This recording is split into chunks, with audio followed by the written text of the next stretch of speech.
All right, today we're diving into the brilliant ideas from Ramit Sethi's I Will Teach You to Be Rich. The goal here is simple. We're going to set up a system that's so easy it runs on autopilot. A system that lets you save, invest, and yes, spend on the stuff you actually love without that nagging guilt. Sound good? Let's jump in.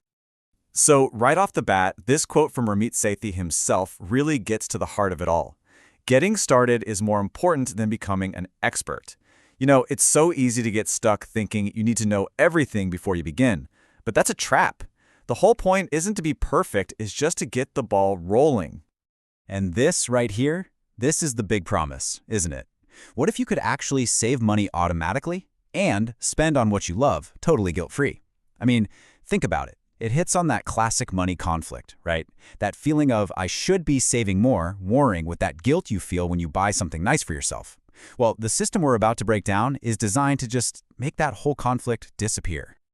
Okay, so step one, before we even think about accounts or numbers, we have to start right here, in our heads. This is all about a crucial mindset shift. It's about ditching the excuses and realizing that you, and only you, are in the driver's seat. And let's be real, did any of these hit a little close to home? The media is too confusing. Yeah, it is. The education system failed me. A lot of us feel that way. Saving and investing is scary, for sure. Or the classic, I'm just not good with money.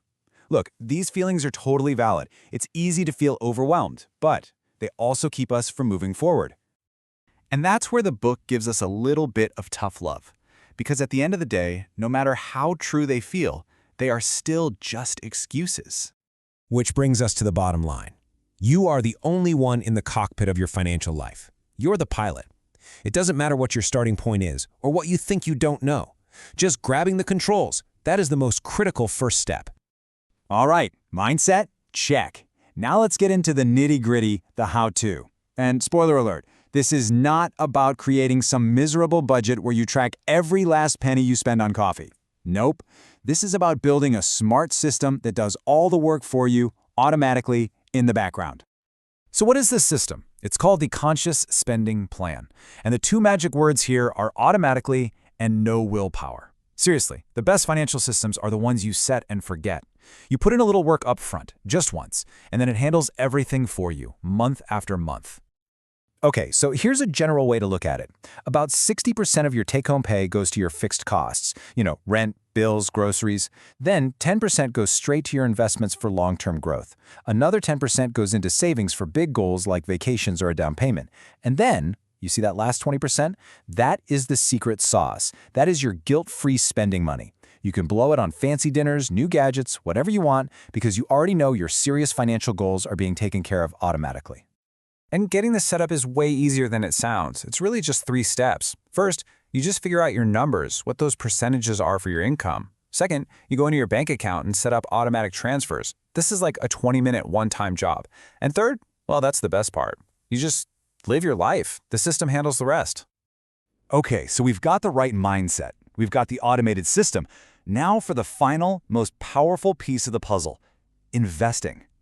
This is the engine that actually grows your money. And frankly, this is where starting immediately is everything. See, the most powerful force in your financial life isn't about being some stock-picking genius. It's not about skill. It's about time. It's all about letting your money work for you over the long haul. And to show you just how mind-blowingly powerful this is, let's look at a quick story. Okay, so imagine we have 2 people, Investor A and Investor B. Investor A starts investing at age 25. They put in $5,000 every year, but only for 10 years. Then they stop completely. Investor B, on the other hand, waits until they're 35 to start. But they're diligent. They invest that same $5,000 every single year for 30 years, all the way to retirement. So all in all, Investor A, our early bird, puts in a total of $50,000. That's it. Now, Investor B, who started later but kept going, invests a grand total of $150,000. That is literally 3 times more money. Okay, so at retirement, let's just assume a pretty standard 8% average return. Who do you think has more money? The person who invested 3 times as much, or the person who just got a head start? First up, Investor B. They end up with $431,000, which, hey, is not bad at all. That's a great result. But what about Investor A? The one who only put in 50 grand and then stopped. They end up with, wait for it, $615,000. Just let that sink in for a second. By investing a third of the money, investor A ended up with almost $200,000 more. That is not about being smart. That's not about being lucky. That right there is the pure jaw-dropping power of starting early. So let's bring this all home. What does this all mean for you right now, today? It means that living your rich life, and that means something different for everyone, it's not some far-off destination you hope to get to someday. It starts right now. So if you only take away 3 things, make it these. Number 1, you are in control. It's your plane to fly. Number 2, automate your finances. Take willpower completely out of the equation. And number 3, start investing today. I'm not kidding. Even if it's just $1. The habit is infinitely more important than the amount when you're just starting. We've just seen in black and white how massive the cost of waiting really is. So there's really only one question left to ask yourself. What is the very first, very small step you're going to take today? It doesn't have to be huge. Maybe it's opening an investment account. Maybe it's just setting up a $1 transfer.